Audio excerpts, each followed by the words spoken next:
We're live. Okay. Now streaming live on Facebook. Not sure we're quite there yet.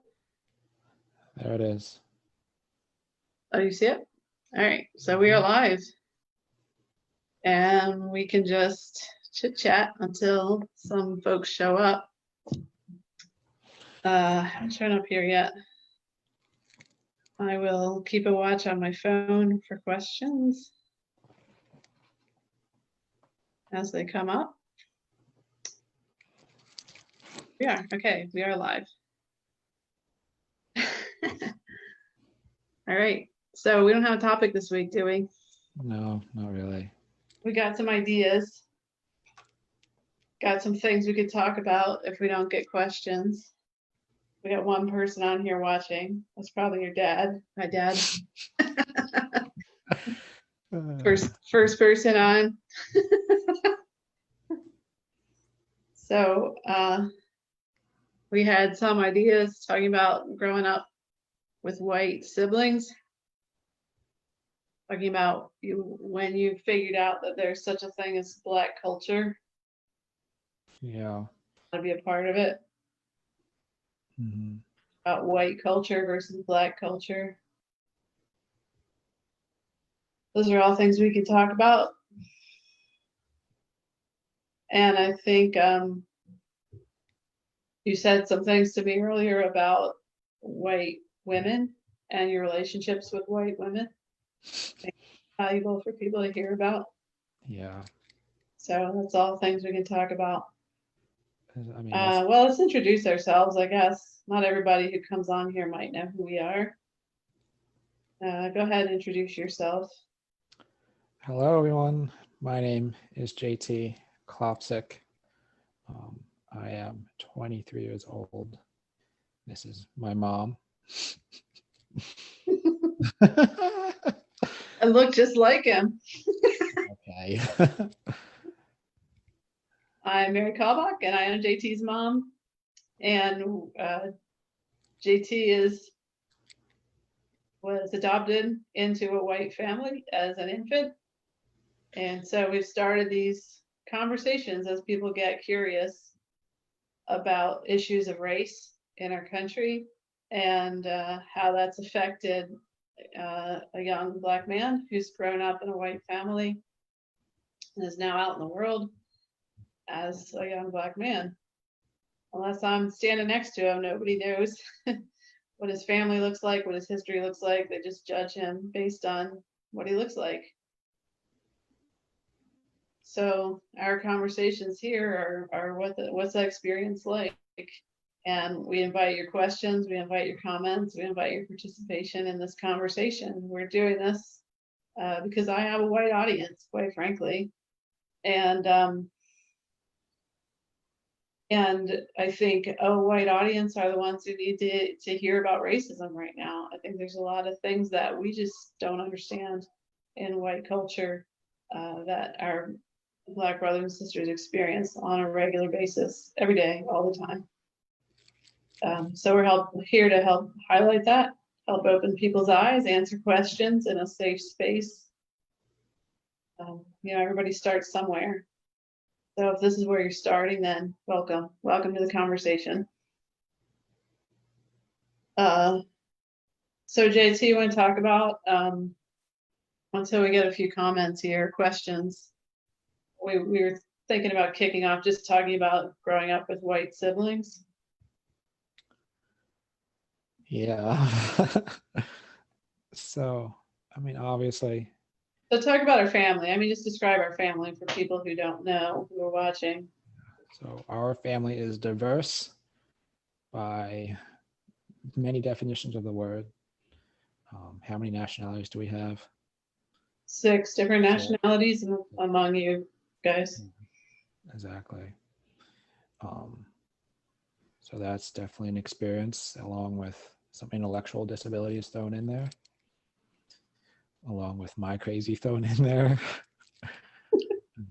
along with just being a big family in general with 12 kids.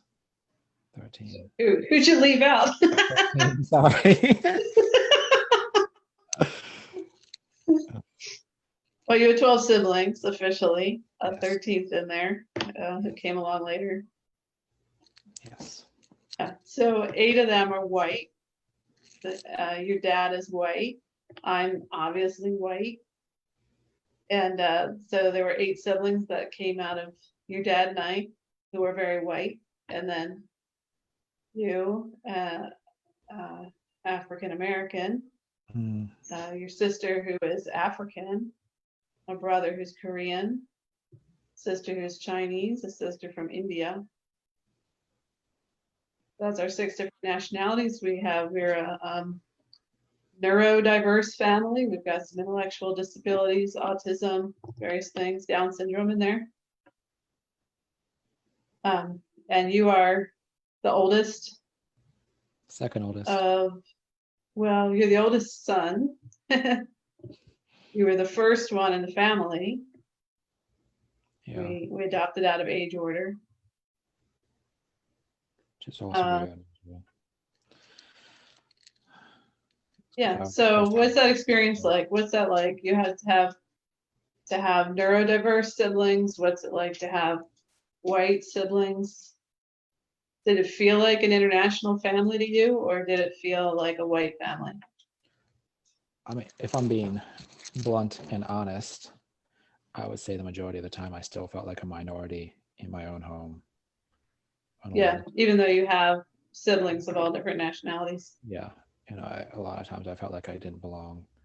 Now, is that because of what I look like, or is that because of other stuff?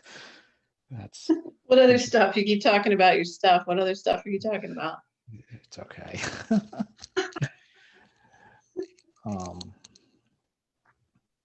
So I think that was tough. And then I think having like those siblings with those intellectual abilities, that was always really frustrating for me. Just the amount of need and care. And maybe because it, or not maybe, it is because I was young and selfish.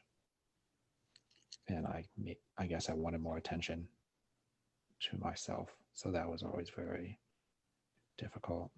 So you're saying your siblings' intellectual ability and their disabilities, you feel like pulled us away from parenting those of you who had more ability or more neurotypical. Oh yeah, 100%. Yeah, I think your brother would agree with that, definitely. I mean, I think like you would spend almost double the time with them, helping them just to, get up and get dressed in the morning. And if you had spent that time with us, who knows? But that was always something I really struggled with. It was kind of difficult for me to really grasp that and not have resentment towards them. And maybe even to some extent, I still do. Yeah, me too. I'm sorry too that took away from especially older ones who are in the middle of all that. I think the younger ones have it better now. Yeah. So those were your siblings who were all around your age, and they were all those were the ones who had various disabilities. And then one brother born the same year as you, who was one of our biological kids. So sort of the two of you in the middle of all these kids with disabilities. Yeah. That's one issue in our family. And then all these younger siblings who are white. To me, it feels like almost 2 different families, maybe even 3 in some ways. It's a guinea pig. Exactly. Yeah, I don't know how people only have like 1 or 2 kids. Like you guys were our screw up kids, and then we started getting it right. I mean, with him, like when I think about it, it felt like he was just so normal and so right at everything. we did all the right So things. who's this? This is your white brother, who's Yeah. your age. Yeah. So you had issues with that, Yeah, because with I him. was just not perfect. And even to this day, like, look at him. He has a great career. He finished school before me. He's younger than me.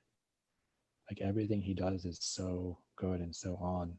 And then I am still, like, even to this day, like, still struggling to figure out my purpose, or like anything that a 23-year-old should be doing. I'm so far behind the 8 ball that, You think you're so far behind the 8 ball. yeah. You've got a master's degree. You're Okay. 23 years old. You got a great internship right now. And he's still more successful. He's still what? He's still more successful. Okay, so how are you measuring success? I don't know. Money? I mean, that's part of it. Yeah. All right. So you used to say all the time, he's the perfect one. What did you mean by that? He's literally perfect. Like, he does no wrong ever. Like, ever. Like, 9 times out of 10, if someone was going to be in trouble, it would be JT. And you know it.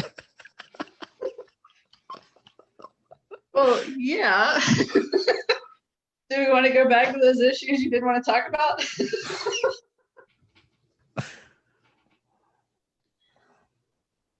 Yeah, but so there were behavior issues from you. There's some attachment stuff going on. But I wonder, hey Sheila, I wonder how much of the attachment stuff, how much was attachment stuff and how much was identity. Like, here I am, this little kid, hey Hope, and I'm in this crazy family. Nobody looks like me. I don't know who I am. I think it may all kind of tie together. Because, like, I wasn't able to attach to the family. I wasn't able to attach to you and Dad. I wasn't able to attach to any of my siblings. I wasn't able to attach to my birth family. So then, who is there? It's literally just me. You felt all alone. Yeah, and that's kind of funny because to this day, it's still the same. Like, it's just me. And I have to figure stuff out on my own. Yeah, master's degree at 23, right? He says he hasn't succeeded. He did a dual enroll program at Stevenson. And so he finished his first year of his master's degree, his senior year in college. All right, so people are starting to come on. Go ahead and ask us questions, guys. It's good to see you. Hey, Mariah, Laura, Marissa. I haven't seen you in forever. Kelly. Yeah, so I mean, we're attached now. Would you say that you have been able to attach to at least Dad and I at this point? Yes, but in a different sense. It's more an adult relationship now, I think. Yeah, and I wouldn't come to you guys for help. You would or you would not? I would not. You still wouldn't? No. Maybe I'm just too arrogant. It's not arrogant. I mean, I do think like a lot of this is wrapped up in identity. I do think that part of this is a racial issue. Yeah. Like, do you feel like you don't deserve our help? Hey, Sharon. You feel like you don't deserve our help or you're not actually part of this family because we feel like a white family and you're not that? What if we were a Black family? Do you think, and it was still an adoptive family, do you think you would be more attached? You'd be more willing to come and ask for help?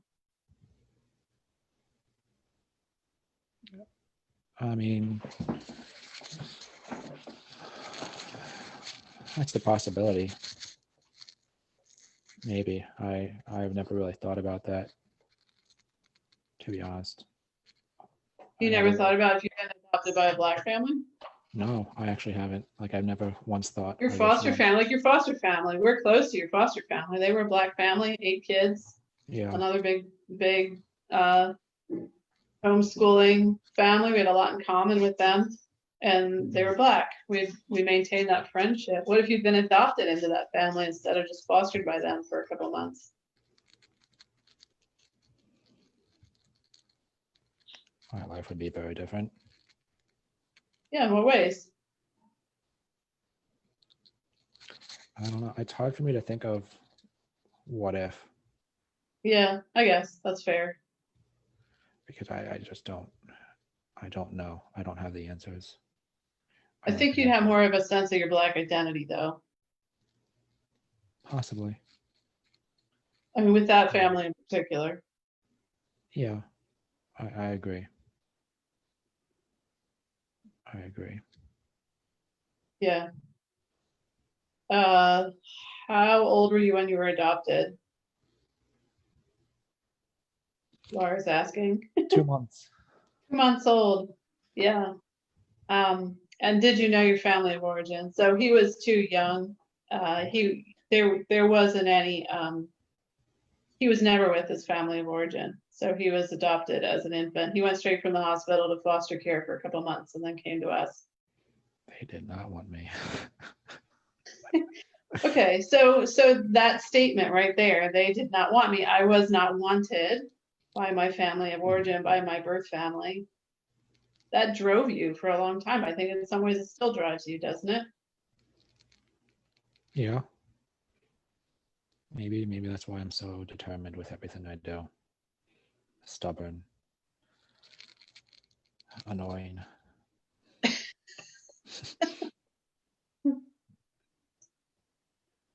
Um,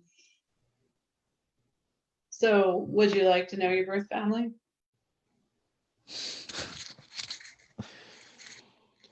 Yeah. I don't know.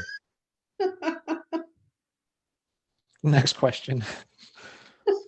All right, we said we weren't going to go there. We won't go there. All right, so back to the white family. So you feel like it's a white family, even though it's multiracial. Hey, Ron. Even though it's a multiracial family, you feel like it's a white family. You're struggling to identify. You're struggling to attach. You have this white brother who's basically a peer, is your age. And we talked about him in one of the other videos we did in terms of like, you had the same job at Burger King, you drove through the same town in the same car and the same experiences in a lot of ways.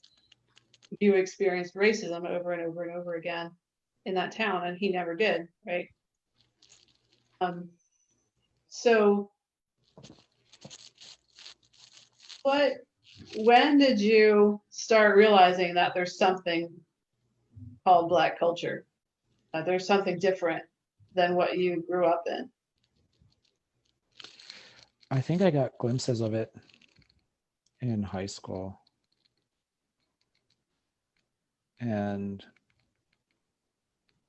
I think it was a kind of an interesting lens just because of the area. Yeah, so talk about the area, right? You say, we were just talking about this. You tell people, oh yeah, I grew up in the Baltimore area, but you grew up in a white suburb of Yeah, of of a the different city. county, right? Out in the Yeah. county in a very white suburb.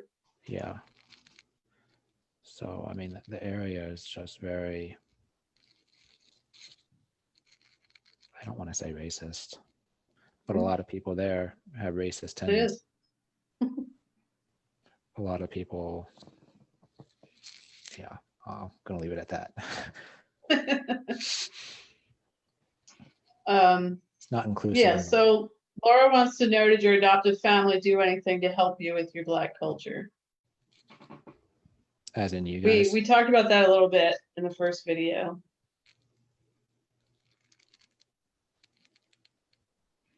I think you guys tried to find different outlets for me and like encourage me to buy into that culture and encourage me to spend time with people who look like me. I don't know. What do you think you did? I don't think we did a great job. I think we could have done a lot more. We didn't really expose you to Black, like movies, music, like pop culture, which I think would have made you feel a lot more connected. So I don't think we did a great job at that. We did try to expose you to people who look like you. We have some folks in the family who were Black, biracial. Yeah. So you didn't really, let's see. So maybe a little bit in high school, you caught on to this idea of Black culture, but then when did it really connect for you? Not until I went off to school. College. Yeah, I think that was big for me in a lot of ways. So I think I got to grow and learn a lot about myself and about life in general in a way that I really hadn't before. I was exposed to a lot more things. And I think I was able to find myself a lot within a short amount of time. We talked about this before too. You had coaches who were Black. Yeah, like I had a really good mentor, and it's still a great mentor to this day. You can give him a shout out. Yeah, Mr. Kamadeka. He might be on here. Yeah, I don't know. I haven't seen him. I haven't seen him check in here. Yeah, so Coach Cam, big influence. Yeah, and him and the team. Which team? Your soccer team or your track team? Oh, the track team. Very much the track team. And I think So that's interesting, right? So you have like your soccer, you play soccer, you're a 3-season athlete in high school, college, played soccer, and then ran on the track team. It's like two different cultures there, isn't it? oh yes. Yes. And even I mean, there was a point where the team was very diverse. And even then it still seemed like a very white sport. Like very white sport. It still seems like a white sport. You haven't played soccer in a while, but it It seems is. more like a white sport. Yeah, it is. So track is like stereotypically a Black sport, right? Like people think, oh, track, Mm-hmm. Black people run fast. Yep. So But yeah, my experience with that team and my teammates, I'm still close with several of them to this day. to your high school track team? No, college. Well, I guess even maybe high school, but college more so. I was really, really immersed into that culture and had it grew a different kind of appreciation for it, I think. And again, in a time where I think I grew so much as a person and learned so much about myself, I think that played a large role. Laura wants to know what events you do in track. I don't do any. I'm slow. That is not true. He actually was in quite a bit of his career, his track career in college. I do hurdles and sprints, did hurdles and sprints. Long sprints. I'm not fast.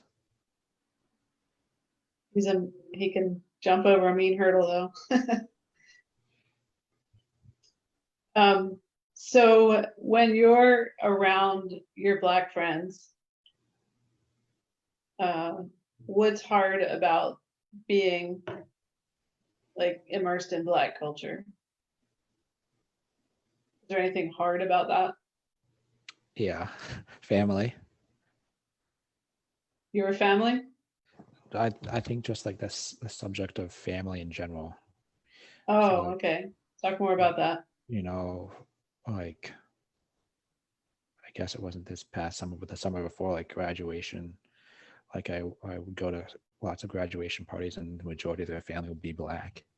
And it was just like something I haven't really experienced before and really been all that a part of. So that was kind of a learning curve for me, actually. Did you feel white? You say you Yes. go to a graduation party of a black friend. It's all these black friends and family. Your black shelf shows up, but you feel like a white person. Yeah, I felt out of place. Like it was not like what a family function that I was used to was like.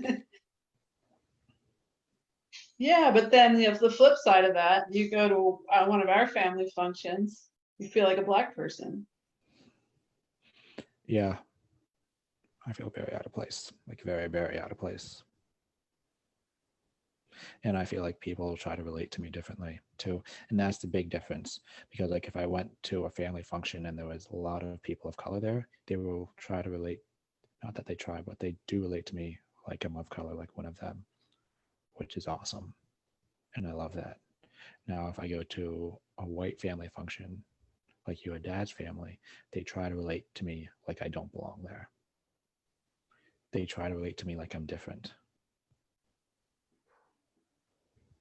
That's how you feel. Do you think that's how they see you? I don't know how they see me.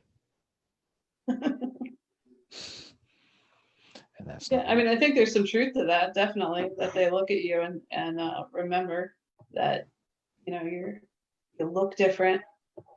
And I don't know if it's about being adopted or what. Shouldn't matter, but I think it does. Yeah. You got an uncle though who you're close to who's black. Yeah, yeah. And I look up to Who, him a lot. So he works in higher ed also. So that's pretty cool. yeah. All right. So tell me how you've experienced racism this week. I This is mean, what people know. This is the stuff they need to know, they need to understand. Just your daily life. What's something that happens? outside of just the general being a black person in a space that's very, very white, just stuff Yeah. like So you're living and working in a Midwest town.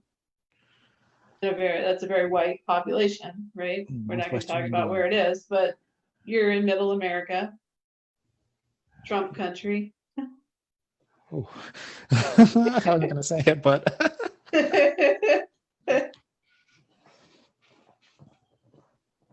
What's that? What does that feel like to say I live in Trump country as a black man? What does that feel like? I don't call Why, it why Trump that country. response? But it does feel like when I'm walking around or driving that it's just I don't necessarily belong. And I know that majority of the people probably don't think, oh, he doesn't belong here. In fact, like I know majority of people don't look at me and say, oh, he doesn't belong here because he's black. Majority of the people here are very nice and very kind. Well, they're Midwesterners. They're friendly folk. um, but maybe that's just something I have to work through on my own to get over and realize not to maybe think so negatively about that. Well, you have experienced hate group activity in your area. And that's all I'll say about that, because that's actually a dangerous situation. But I want people to understand that that's very real. Yeah. Laura wants to know what would make you feel less out of place. I'm not sure if she means like in the family or just in general. I think that came when you said you felt out of place in like your Midwestern town.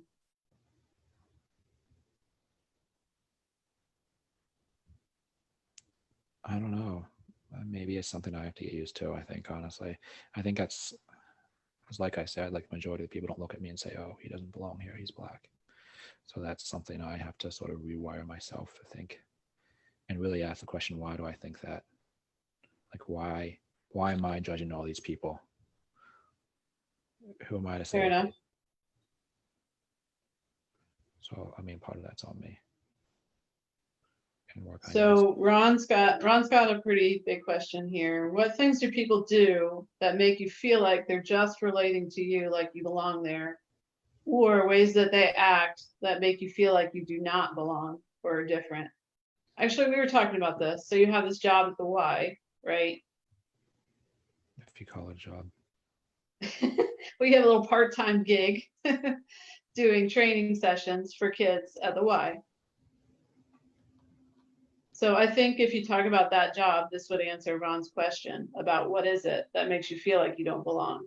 What makes it feel like you're different? Well, I think the biggest thing people do that makes me feel different is talk, the way they talk to me and the language that they use. Like, I cannot tell you how many times I will see a white person talking to the white friend, and they'll just have like a regular conversation, and they'll be talking to me, and for whatever reason, they switch it up and start using some kind of whatever they think is slang, or talking in the They city, try to talk black to you. like, or whatever their picture of Ebonics is like, and they try to talk to me like that. That makes me feel very uncomfortable, and happens. So you see them, you see that. Yeah, like, I'm not stupid. They're talking to a white person, they talk this way, they turn around, they talk to me, and they're all of a sudden an entirely different person. Mm-hmm. How can you be yourself if you know you're talking to someone who's not being genuine with you? Yeah. So the hair you were talking about too. Yeah, so like the kids I volunteer with, I think it's pretty apparent they don't see a lot of people that look like me or talk like me or act like me. One, because there's not many people like that in general. And two, they just haven't really been exposed to that, or like whatever idea or image of someone that looks like me is not what I am. So I think like I can tell, like when I'm out there kicking a soccer ball or shooting baskets with them or something, like they're just like in awe that I am what I am, and that like I relate to them the way I do. And maybe to even a certain extent, the parents are a little surprised by that too. That like someone like me would take time out of my busy schedule to come and volunteer a few hours a week with their kids, just because. So you've always gotten this, like a little bit of like idolism from younger kids, from young athletes. You're 6'4", you have very athletic build. You look cool. And so kids look up to you. So that's one part of that, is they're glad that someone who looks like you in that sense, who look, you look like you could be a professional athlete when you're out there on a field with them or on a court with them. So that's just cool. But is there some other way in which it's not so cool? Like they're thinking you're something different in a different way? Something more negative?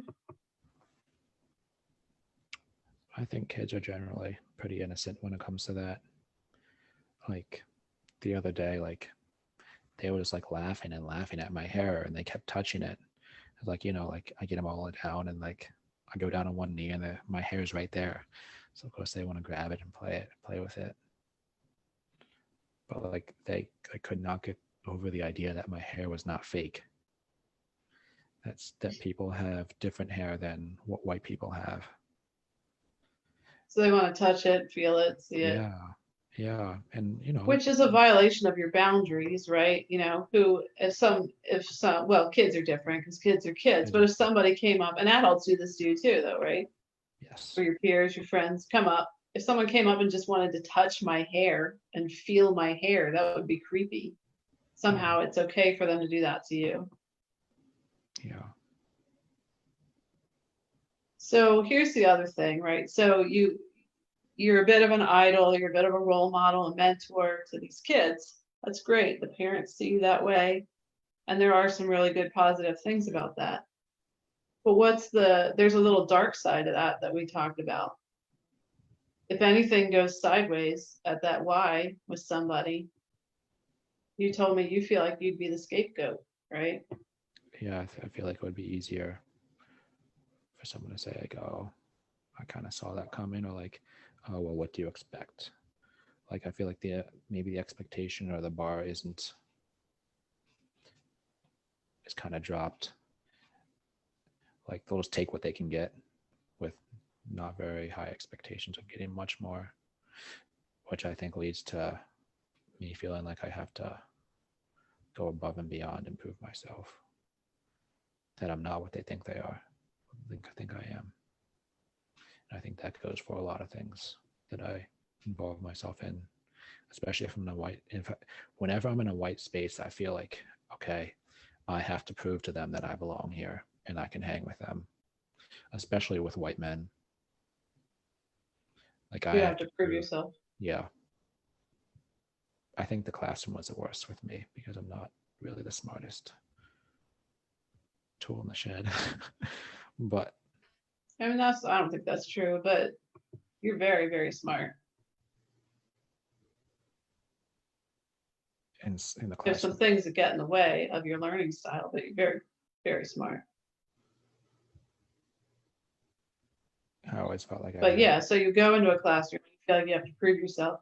I think part of that too has to do with that goes back to our family, right? You were homeschooled for the first, what, 12, 13 years of your life. Yeah.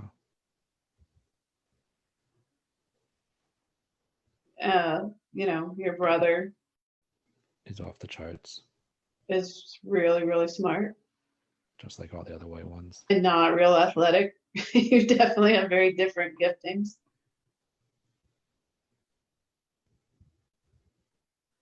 And you felt like you needed to compete with that. Speaking of which,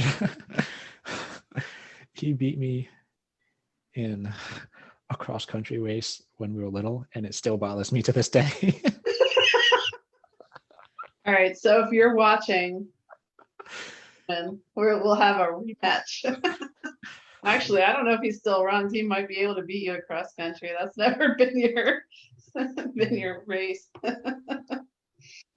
He couldn't match your speed though.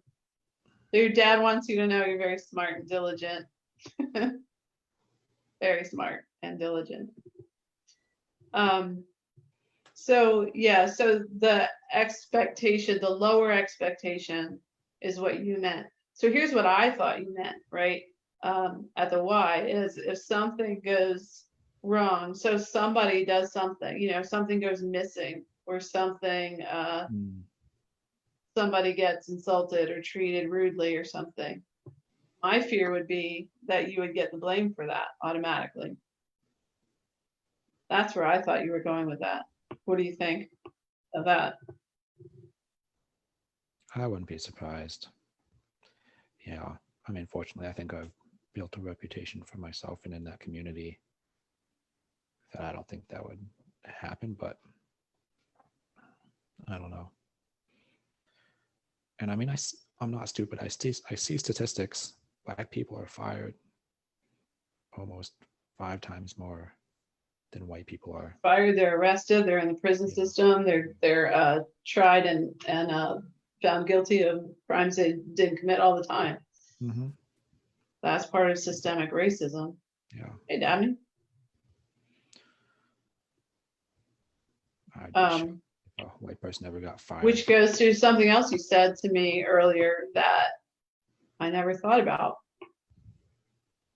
You told me you're afraid of white women. Oh yeah. Yeah, what's that about? Because I feel like they hold so much power over me, and that's actually interesting because I know as a black man, more white women are probably terrified of someone that looks like me, just like terrified, because I hold a lot of or perceived physical power. But So you have the physical power, but a white woman could say anything about you.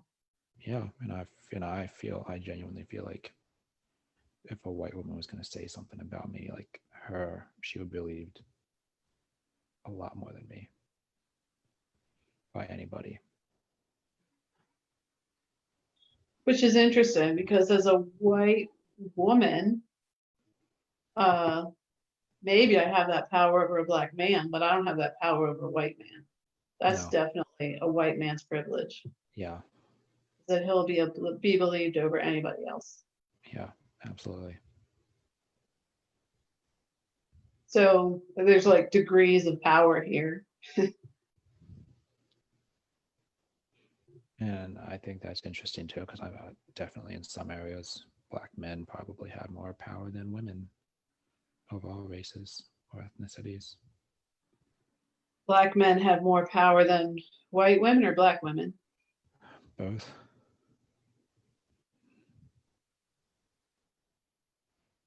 Yeah, Laura, that does happen in all families. There's competitive feelings with siblings. In our family, between JT and this particular brother, it was extreme. It was quite extreme. And there's a lot of reasons for that, a lot of which are our fault. Parenting wise, a lot of it has to do with their siblings with special needs. Okay, so I was wondering, the Amy Cooper video, that's not what I was thinking, is what made the scales fall from my eyes regarding the imbalance of power between white women and black men. It really shook me. So I don't know what that video is. Do you know what that is? Do you know what he's talking about? I think it's the one in the New York park where the man Oh, was bird watching. the bird watcher guy. Yeah, Okay, okay. I believe that's what Yeah, it's about. And she called the police on him and all that stuff, and like strangled her dog. But yeah, yeah. What do you have to say about that? Any thoughts about that? I mean that's something that could very well happen to me. I'm not going to be Yeah, bird watching, but that's an example. Yeah, you're not going to be out there bird watching but with the if dog. I Yeah, so was that's an in that example room, of a white woman who had a lot of power, was wielding a lot of power over a black man. I just saw that. I mean, that was a long time ago. That was 6, 8 months, a year ago, even. I don't know. I just saw that video resurface yesterday, or maybe even today. People are still like not over that. But like white people are not over that. People who support her are not over that. If I, my friend Ronnie, if I ever am a witness, I'll stand up for you. Thanks, Ron. And that is something, white people need to open their eyes. We see this shit going on. Stay there. Do not leave. Turn the camera on. Speak up.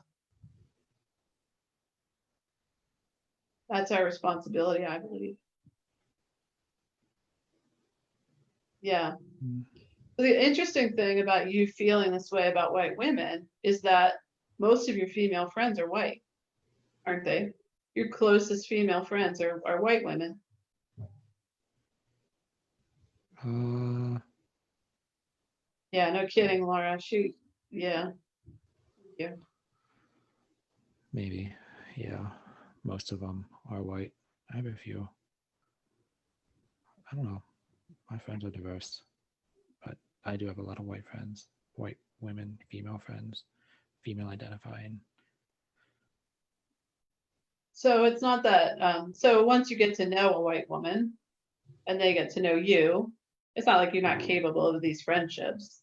Yeah, But just from the outset, when we're talking about, cultural racism, you're going to be cautious around white women. yeah, yeah, absolutely. And maybe even tiptoe around not to scare them. The last thing I want to do is scare a white woman. She'll So go, you'll adjust your behavior yeah, or she'll go crying to her dad, or right there. White fragility right there. That's it. or someone that's going to come and shoot me. You ever been threatened? Yeah, but we're not going to get into that right now. But it's happened. Yes.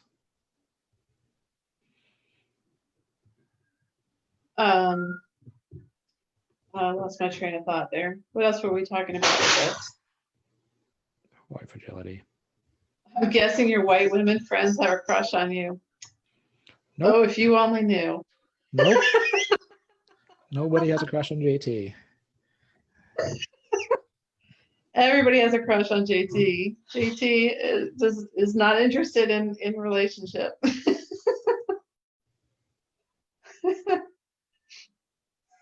JT is focusing on his career. So that's another thing you wanted to talk about is black men, being a black man professionally.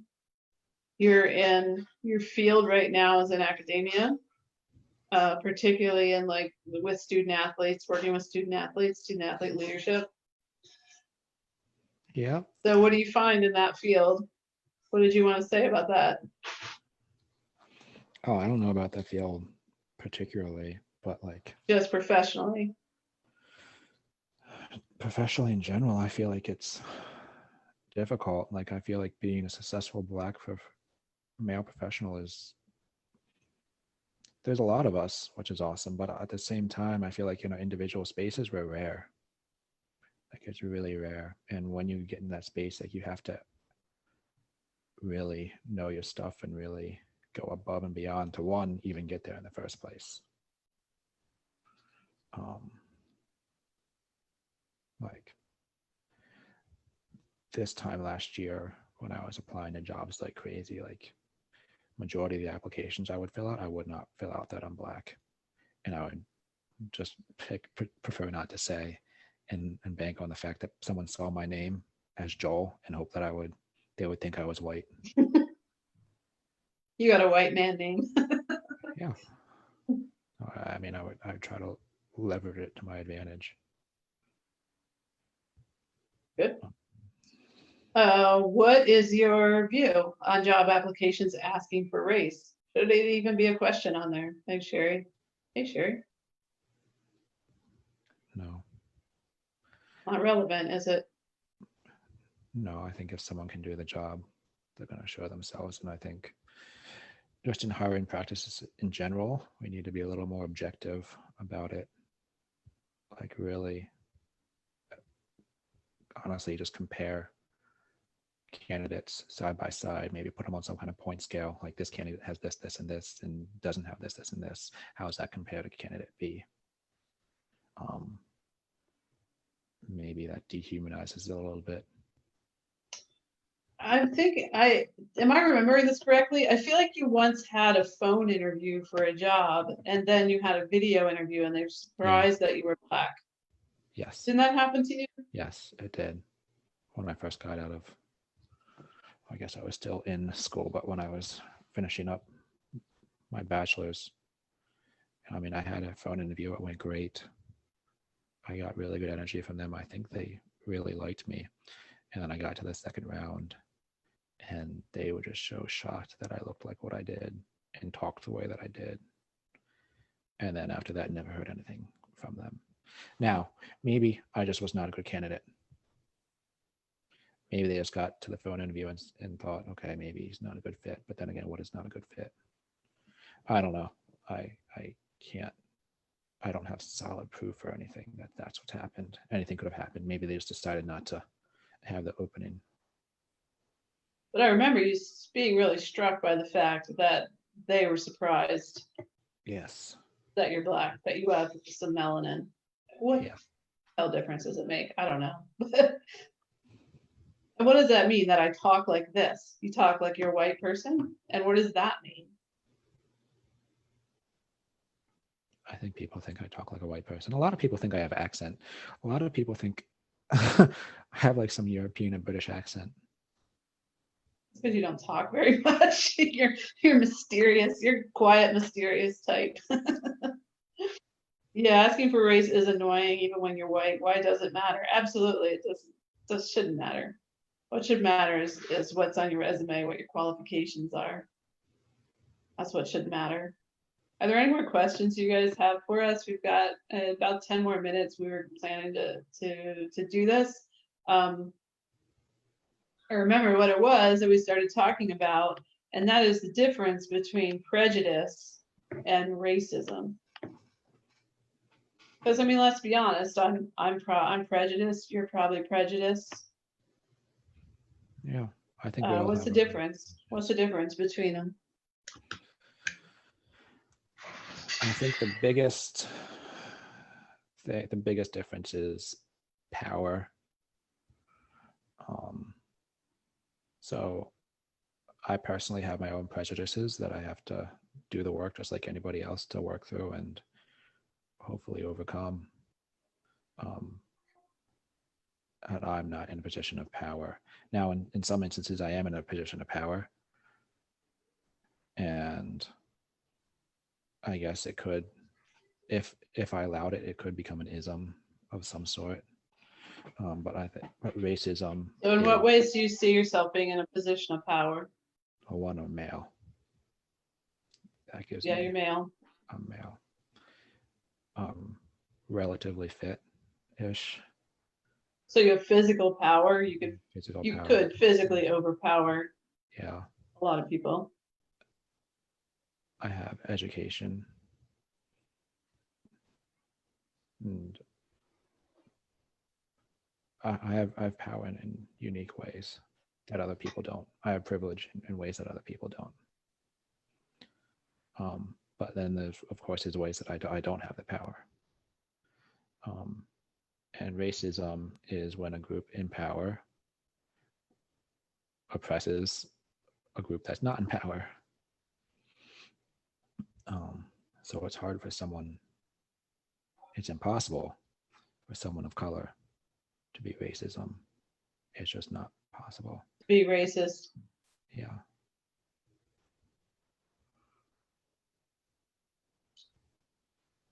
Yeah. Like So that's where the systemic racism. It's a systemic. It's part of the system. It's built into our culture. Yes. And I mean, that's why it kind of bothers me when people get defensive because it's racism is not attacking people. Like it's the structure that people are in, it's positions that people are in and how they got there. That's a little worrisome. It's the structure that needs to be changed. Yes, people have to do the work. Well, they have to admit first Yeah. that it's inherent in the system, in the structure. Yes.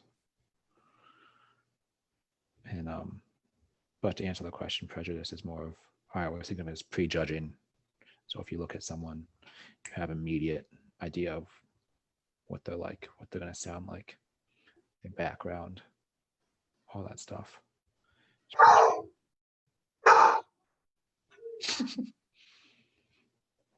It's not your dog, it's mine. Yeah, okay. So Laura, would you say prejudice has more to do with judging others while racism is exerting power over others? Yeah, I think that's Yes, exactly. exactly. Yeah. So prejudice is about just looking at someone, making a judgment about them based on whatever stereotype, whatever, what they're wearing, what they look like. Yeah, racism is a whole system where one race has less power, is disempowered. Yeah. Yeah, exactly. And again, it's a system. It's been like that for years and years and years. It's just been built on. And at this point, it's so buried and a lot of times hidden. We don't even understand why. So now it's going to take so much more to uncover it and really dig down beyond surface level and fix it. Like it's a system. So now we have to put a system in place to combat it, an anti-racist system. Yeah, I really wanted to get into the Supreme Court nominee. I wanted it to go there because, our Supreme Court has so much power, and this nominee is going to make a big difference. And, she's adopted mom. This is really somewhere I wanted to go because she's an adopted mom. She, she's clearly very intelligent, highly qualified, highly educated, very experienced. But when you start looking at the system that she uses in her judgments as a judge, there it is rife with racism. It's rife with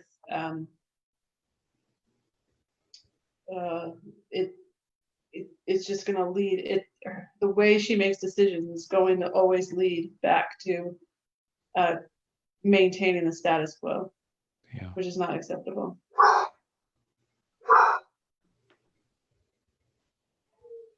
All right. Any more questions? We're gonna wrap it up, I think. Is there anything else you had on your mind to talk about? No, not particularly. Anything else you guys wanted us to talk about? Yeah, originalism, exactly, Laura. Which I didn't understand. I've spent my day trying to understand it, and now that I understand it, I wanted to get started on that one. All right. So, any more questions? Anything that we missed? Looking here through the feed, I think we hit on everything. Really appreciate you guys who stayed, who were tracking with us, who were part of the conversation. Thank you, Laura. And we're gonna sign off. You ready to sign off? Mhm. Call it a night. Yep. Maybe next week you'll be here. Will you be here? Will we be in the same place at the same time? Yeah. On my Yes. birthday. You really wouldn't do Yeah, this so on my maybe birthday. next week we could even be in the same space. Yeah, it's really interesting. Ron says, I've been very fortunate to have friends of color as an adult, but few, if any, have been willing to expose their struggles with racism. Yeah, it was easy for me to think it really didn't exist systemically. Are there things white people do that would cause you to trust them? And yeah, so the fact that JT and I are having these conversations, and one of the reasons why I do a lot of talking in these conversations is, well, he's quiet and doesn't do a lot of talking. But also I don't want the burden to be on him to explain these things. And these videos are the extent of it, right? Like I don't want my friends to expect him to go outside of these videos and have to explain himself, have to explain racism. That's my job. I see that as my job. That's the responsibility that I'm taking on. That's my activism. Because people of color are tired of talking about it. They're just tired from experiencing it, and then they're tired of explaining it and like doing the work for white people, which is why a lot of times they won't talk about it. So back to the question. Are there things that would cause you to trust white people, to really open up to them? Yeah.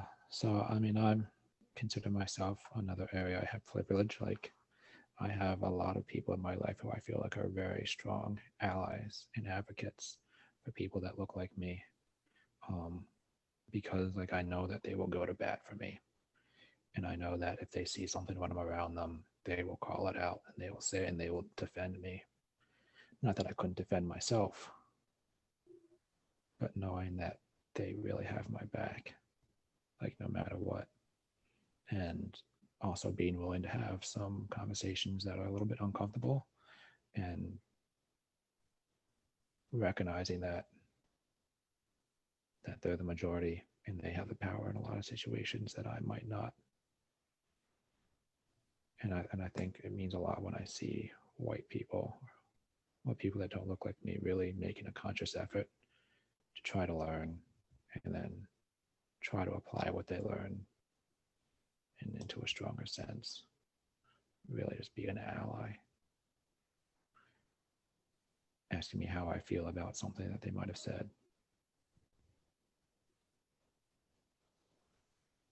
Asking you how you feel about something they said. Yeah. Mm-hmm. So what would you like? How would you like them? So so Ron has these friends who are people of color.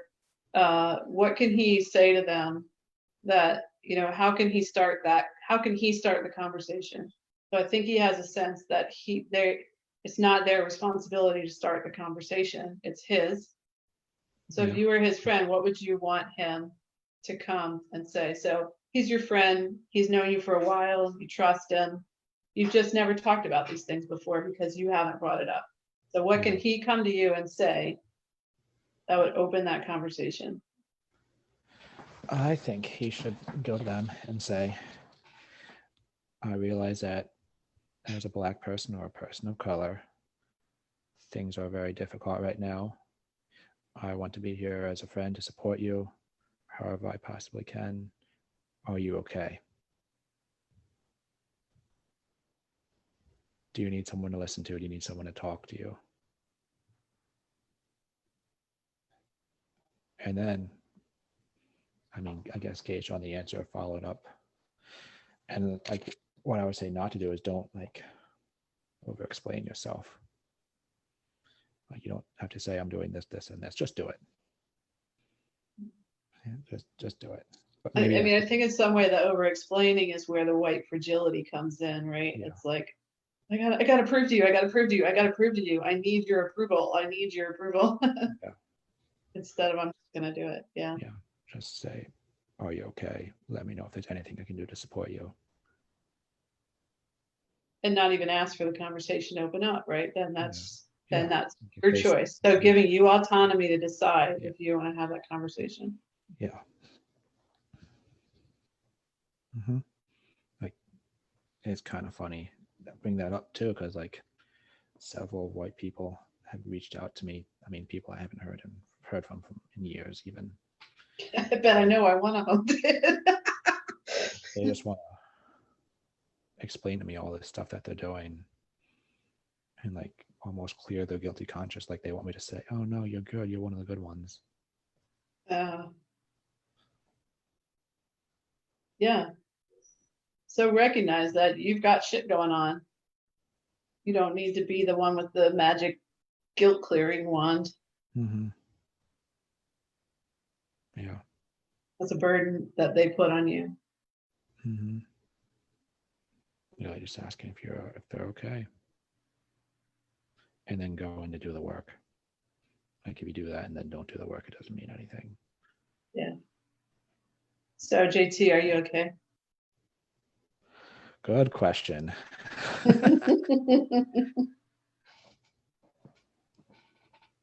Yeah, I think you got a lot of people here who care whether or not you're okay. Yes, I'm fine. I'm fine, yeah. Favorite thing to say. All right, it was a late and loaded question, Ron, but I think it was a really good one to Yeah, that was end a up good question. asking it. Good Yeah. question. Yep. So good stuff. Thank you all. Thanks for asking hard questions. Thanks for sticking with us. And we will hopefully see you next week when the two of us are in the same space at the same time. I'm so excited. Okay. Coming home. I don't All have right, home. y'all. Good night. And thanks for joining us. We're signing off. Bye.